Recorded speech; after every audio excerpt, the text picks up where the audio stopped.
Hello, Mary. Do you have a moment? Oh, hello. Should I still be calling you by your first name? I don't know if it's right for me to be calling you Mom just yet, you know? I think you're right. It's too soon for you to be calling me Mom. I'm not your mother. Yet, anyways. Oh, sorry to put you on the spot like that. Well, let's start over then, shall we? Hello, Hillary. Thanks for coming to meet me and my parents the other day. It was great to finally meet you. Yes, that's the thing. Don't mention it. So, what can I do for you today? I have a question for you, and I would appreciate an honest answer. You and my husband work at the same company, do you not? And furthermore, you recently started working in the same department together. Is that true? Yes, that's right. Actually, I heard from Andrew a while ago that his dad was working at the same company as me. But I was totally surprised when I walked into the room where you two were waiting, and who should I see but the person who just got transferred into my branch recently? It was a total surprise. Well, I suppose our family name is somewhat of a common one, so it doesn't surprise me one bit that you wouldn't suspect that we were related when you saw that we had the same last names. But that's not the issue I'm here to discuss today. The issue is your reproachable behavior towards my husband. What? I'm sorry, I don't understand. Did I do something that offended him? Offended? Oh, that's nowhere near strong enough a word to describe your attitude towards my husband. When I left to go to the little girl's room, I saw him apologizing profusely to you, and you were lecturing him like he was a school child. I know my eyes were not deceiving me to see that horrible behavior. Oh, I'm sorry that you had to see that. Oh, how dare you behave that way toward the man who will be your future father-in-law? And not to mention, he's been with the company far longer than you have. He must be well above your rank, obviously. And in spite of all that, you were behaving like you were his superior. How shameless of you. I bit my tongue at the time out of concern for my son's feelings for you, but I cannot contain my anger any longer. If you're willing to apologize to me right now for your awful behavior, I'm willing to overlook it. But if you don't, then I withdraw my permission for you to marry my son and my blessings on a happy wedding. Are you serious? I am very serious, and I will not accept any excuses from you, Mary. Either apologize to me, or you can forget being a part of this family. Okay, just so you know, we were actually talking about something to do with work that day. And in your husband's position, really the only appropriate thing to do would be to apologize. Excuse me? Really, it was kind of a surprise for me too when he suddenly started acting like that. I told him it was okay and that he didn't need to apologize so much, but, he just kept going. And I wish I could give you more information on what really went down, but like I said, it's company internal matters, so I'm contractually not able to divulge any information to uninvolved third parties such as yourself, ma'am. Oh, don't talk to me with this legal jargon. What do you mean, internal matters? I mean exactly what I said. It's a company matter, and since you're not involved, I'm not able to discuss it with you. I get that you'd like to know more about what happened, but please understand that I cannot tell you any more than I've already have. I have absolutely no idea what you're talking about. But in any case, it seems like you have no intention to apologize to me. It's like I told you, I'm not the one who has anything to apologize for.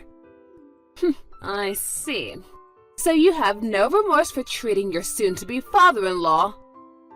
So be it. I will not allow you to marry my son, and the wedding is off! I don't think you're in any position to make that call, Hillary.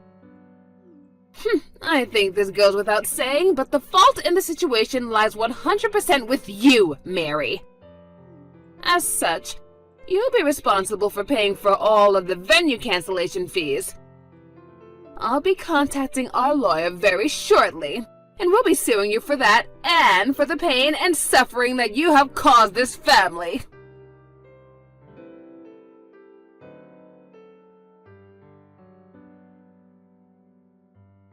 Andrew. Hey, Mary. What's up? This is bad. Really bad. Uh-oh. What happened? Your mom saw your dad apologizing to me at your house the other day. Oh, boy. She texted me about that just now. And she is really, really mad. Which, in all fairness, I don't really blame her, considering that she doesn't know the whole circumstances, but still, this is bad. She said that if I don't apologize to her for that she's gonna make us break off our engagement. Oh, you gotta be kidding me. I had literally just made an explicit promise not to tell anyone about what happened, so it's not like I can just up and spill the beans to her. Oh, why are my parents always doing things like this? They're inseparable to the point that I almost never see one without the other in the same room, and yet when trouble rears its ugly head, they take completely opposite approaches. It seems like you're pretty used to this kind of thing from them, huh? Sorry about that, I just felt the urge to vent. Anyway, for now, I'd like to see the texts Mom sent you, if you wouldn't mind. Is it okay if I head over to your place right now? Yeah, come on over, it's fine. Okay, I'll be there in just about an hour or so. Alright, I'll be waiting for you.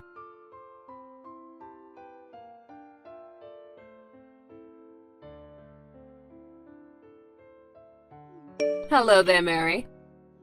Have you prepared yourself for the impending breakup with my son? I haven't heard a thing from you ever since I gave you my ultimatum, so now I'm forced to message you like this. I grow more disappointed with you by the day.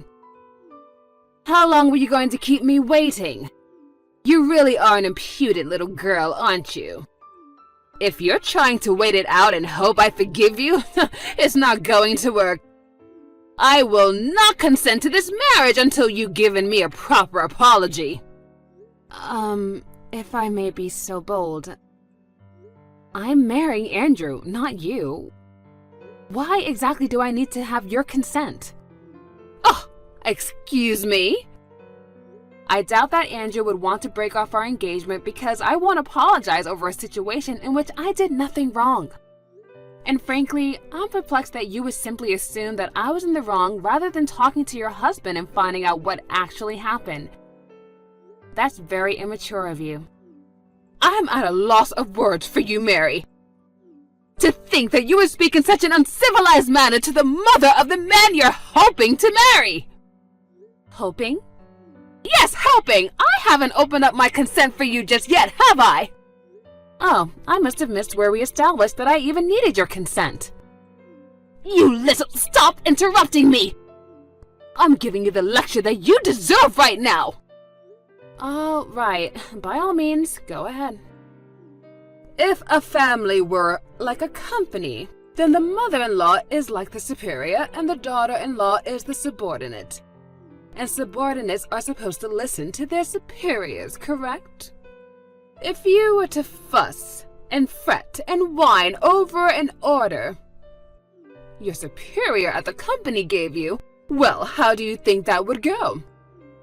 Obviously, no superior would stand for that sort of subordination. You would be punished severely, and you would be demoted. Your pay would be cut, you'd be transferred, and your professional life would be finished. Surely even someone of your intellectual capacity could understand what I just explained. Yes, I understand perfectly. So I take this to mean that if someone at a real company actually was repeatedly insubordinate to their superior, then you'd have no issues with that subordinate receiving those type of punishments you laid out, correct? Exactly. Subordinates should know their place. A subordinate who does not and openly disrespects his superior should not go unpunished. Hillary, you are so smart, and I agree with you. All right, that settles it. Looks like your husband is getting transferred. What? Technically, the final call isn't mine to make, but you should probably operate under the assumption that it's going to happen, so I think you should start preparing accordingly to this. Wait, what nonsense are you talking about?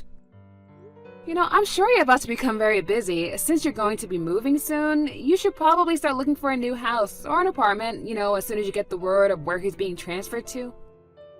Wait, Mary, what are you talking about? What are you rambling about right now? So, sorry, I gotta go. I have some stuff to do. I need to get back to work.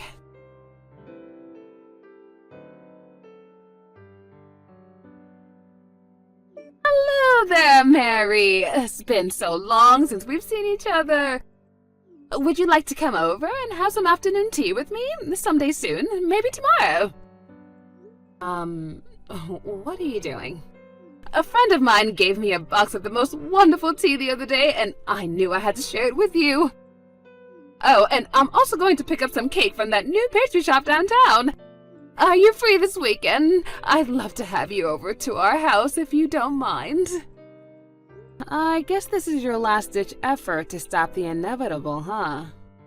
Well, don't you think you're laying it on a wee bit too thick right now, Hillary?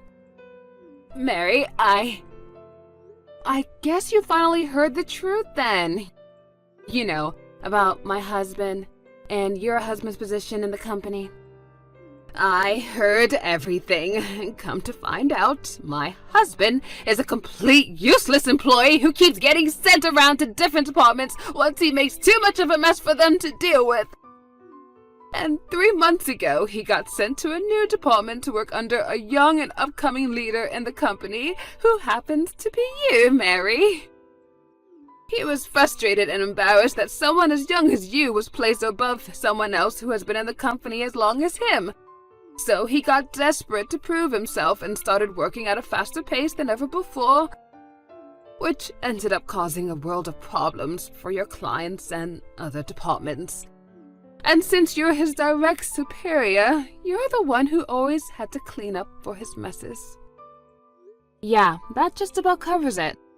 So the reason he was apologizing that day when you came over to meet my parents and I was because he was so shocked to learn that his son's fiancée was none other than the boss he had been causing so much trouble for at the office. And he was desperate to keep you from finding out about what a total disaster his career has been. He was begging me not to tell you that I was his boss. And I had to stop him from getting on his knees and begging me, and that's probably why you thought that I was lecturing him. So you weren't lecturing my husband, you were just trying to get him to maintain his dignity. Oh, and by the way, I guess he was counting on Andrew taking his side and helping to convince me to help him out. He was all like, "You're a man too, son, aren't you? You must know what sort of position I'm in." But Andrew wasn't going for it at all. He just let out a huge sigh and walked out of the room. I see. So that's what happened. I've always been the type to have a pretty solid separation between my work life and my private life. And since our relationship at work would probably only serve to cause problems between us as a family, I didn't have any intentions of bossing him around outside of work. At first, anyway. Then I found out what your husband had been doing at the office ever since he found out I was marrying Andrew. He's been name-dropping me at the company and trying to get other people to give him credit for their work. Like threatening to get them fired if they didn't do as he demanded. He did. I received multiple complaints of that nature from multiple employees in my department. So I made a report of my own to my superior. And as a result, it's been decided that your husband is getting transferred to a branch in, well, the middle of nowhere. Oh no. Oh yes. And you should be grateful, honestly. Most people who screwed up as bad as your husband actually would just get fired for everything they've done. And I bet the only reason he didn't was because the CEO took pity on him. He didn't want to just kick a man your husband's age on the curb with no future employment prospects. Mary, isn't there anything you can do about this? Sorry, Hillary, but the decision is already out of my hands. What's done is done. So no, I'm afraid sucking up to me now isn't going to get you anywhere. You'll either have to move out into Nowheresville with your husband, or make him go by himself while you stay here alone in your house. This can't be happening! I suppose there is a third option. You could always divorce him, but that's about all you have in terms of options when you really think about it. I can't do that! I haven't worked in years, and I can't get divorced at my age! Okay, well, then you're just going to have to talk to your husband about this. What you do from here on out is an issue between the two of you that has nothing to do with me. Wait, I got it! I know how we can make this all work out. Oh, really? Okay, let's hear it. I'll give you my permission to marry Andrew, and you can move in with us. And if you do that, then I'm sure that everything will work out, whether I divorce my husband or he moves away by himself. That is definitely not happening. Why not? Andrew has been pretty firm since day one that he did not want to move in with you at any point in the future. And I'm respecting my future husband's wishes. But... I'm sorry, Hillary, but I really don't see the point of continuing this conversation. I'm just going to keep repeating myself at this point. Mary, please! I'm signing off now.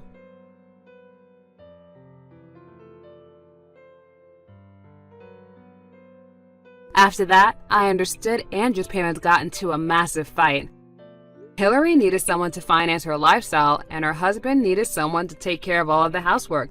And since neither of them were likely to find a replacement for the other at their age, they decided not to get divorced. So the not-so-happy couple set off for their new life in Nowheresville. However, it didn't take long for her husband to screw up big time, no surprise to anybody, again, in his new post. And this time, they actually were fed up and let him go. And this was apparently too much of a strain for the relationship to handle, so they are getting a divorce this time. They've both been messaging and calling Andrew complaining about the whole situation, but he only ever gives them the same simple response every time. You're getting what you deserve. Andrew is finally fed up with them and wants to cut them out of our lives. So we're making preparations to move in secret so they won't know where to find us. I'm glad to see that he's finally free from having to deal with their nonsense after all these years. And we decided that we didn't want our marriage to resemble his parents in any way, shape, or form. So when we got married the other day,